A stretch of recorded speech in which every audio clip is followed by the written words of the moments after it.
1886 America దేశంలో Chicago నగరంలో పారిశ్రామిక విప్లవ ఫలితంగా కార్మికులు ఒడ్డు చాకిరీ చేస్తూ రోజుకి 16 నుంచి 20 గంటలు పనిచేసే సమయంలో చికాగో నగరంలో మే 1వ తారీఖు నాడు 40,000 మందితో ప్రారంభమైన ఉద్యమం మే 4, 1886 లక్ష మందితో అమెరికా దేశంలో చికాగో నగరంలో రోజుకి 8 గంటలు మాత్రమే పని, 8 గంటల విశ్రాంతి, 8 గంటల రిక్రియేషన్కి ఉండాలని చెప్పి ఉద్యమం మొదలుపెట్టిన ప్రాంతం ఇది.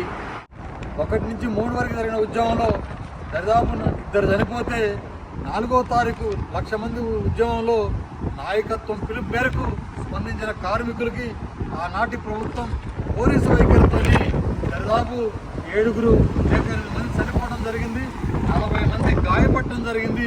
తదుపరి కూడా 7 గాయాలతో మరణించడం జరిగింది. 1886 మే 4వ తారీఖు 1 నుంచి 3 మరియు 4వ తారీఖు నాడు చికాగోలో చిందిన నెత్తురు ఫలితమే ఇలా ప్రపంచం మొత్తం కార్మికులు రోజుకి 8 గంటల పనిదినాన్ని సాధించుకున్నారనే విషయం మిత్రులందరూ, ప్రపంచ కార్మికులందరూ, ప్రపంచ దేశాలన్నీ గమనించాలి. 1 కాదు 2 కాదు, ప్రపంచ దేశాల మొత్తంలో కార్మికులు ఈరోజు అనుభవిస్తున్న 8 గంటల పనిదినం ఏదైతే ఉందో అది అంతకుముందు జరిగిన ఉద్యమాలు, ముఖ్యంగా చికాగోలో జరిగిన మే 4వ తారీఖు 1886లో జరిగిన చిందిన నెత్తురు, ఆ కార్మికుల ఆత్మ బలిదానంతోనే ప్రపంచంలో పెద్ద గుర్తింపు సంఘటనగా జరగటం, తదనంతర ఆ పరిణామాలు చికాగోలో జరిగిన ఆ యొక్క రక్త తర్పణం ఫలితంగా మనకి 8 గంటల పనిదినం ఇలా ప్రపంచవ్యాప్తంగా వచ్చిందని మనకు గమనించాలి మిత్రులారా. నేను ప్రస్తుతం అమెరికా దేశంలో చికాగో నగరంలో ఏ మార్కెట్ వద్ద ఉన్నాం, ఆ రోజు కార్మికులు చనిపోయిన దానికి ఏదైతే ఉందో ఆ యొక్క జ్ఞాపకార్థం నిర్మించిన ఈ యొక్క విగ్రహం దగ్గర ఉన్నాము. వీటికి సంబంధించి కూడా ఇక్కడే చికాగో నగరంలో ఏ మార్కెట్ ప్రాంతం అంటే ఇదే, ఇక్కడే 1,00,000 మంది గుమ్ముగూడారు. ఇక్కడే పోలీసులు కాల్పులు జరగడం, బాంబు బ్లాస్ట్ జరగడం, దరిదాపు చాలామంది 7 చనిపోవటం, 40 మంది గాయపడటం, మళ్ళా 8 మంది చనిపోవడం జరిగింది. దాని మెమోరియల్గా ఏర్పాటు చేసిన ప్రాంతం ఇది. కరెక్ట్గా ఇదే సిచ్యువేషను. దీనికి సంబంధించి కూడా మిగతా వివరాలు ఈ యొక్క విగ్రహం చుట్టూ ఉన్నాయి, గమనించుదురు.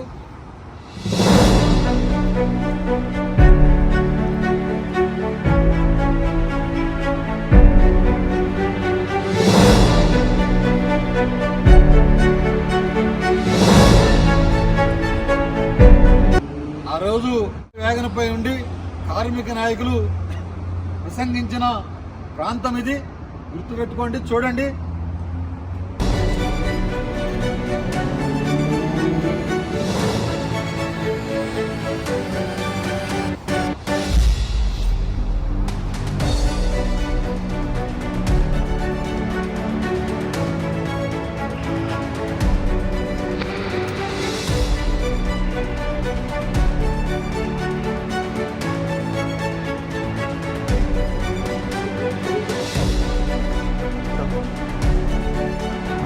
మెమోరియల్ మీద రాసిన site of the hay market tragedy on the evening of the May 4th, 1886, a tragedy of international significance unfolded on this site in Chicago's Haymarket Produce District.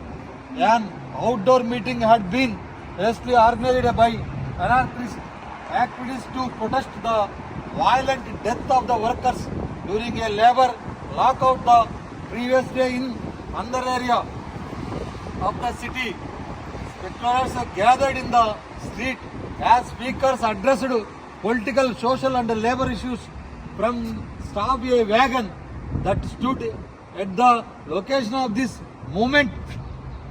When approximately 175 policemen approached with an order to disappear the meeting, a dynamite bomb was thrown into their ranks.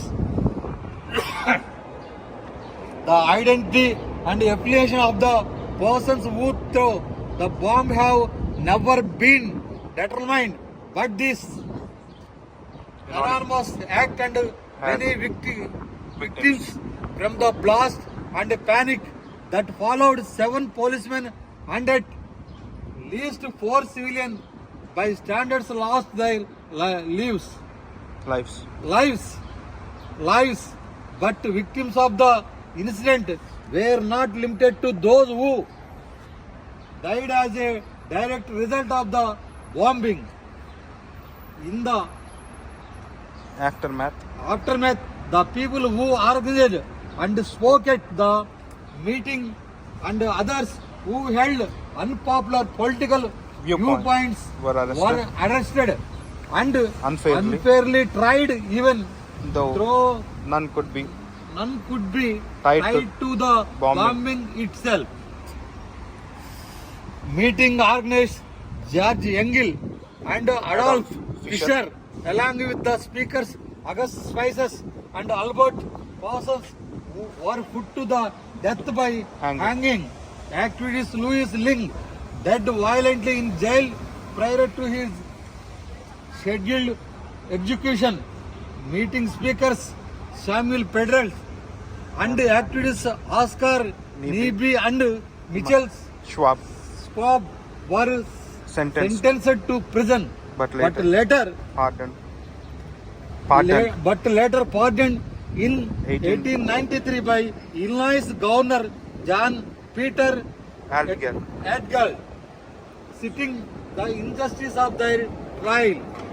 Over the year, the site of the Haymarket bombing has become a powerful symbol for a diversity, a cross-section of the people, ideas and movements.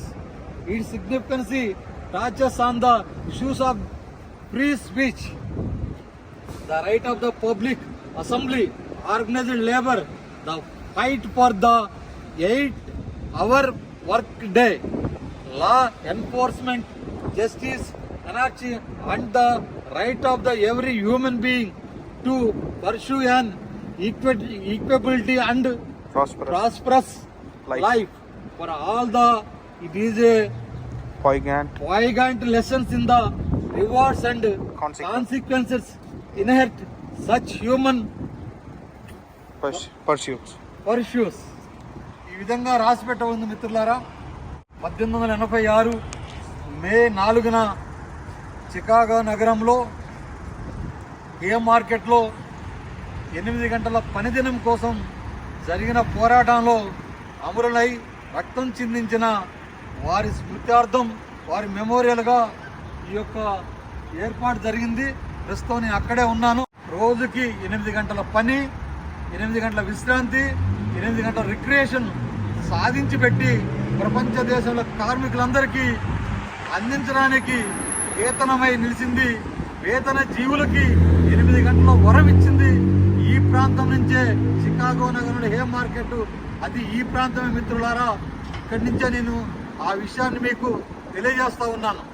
నమస్కారం.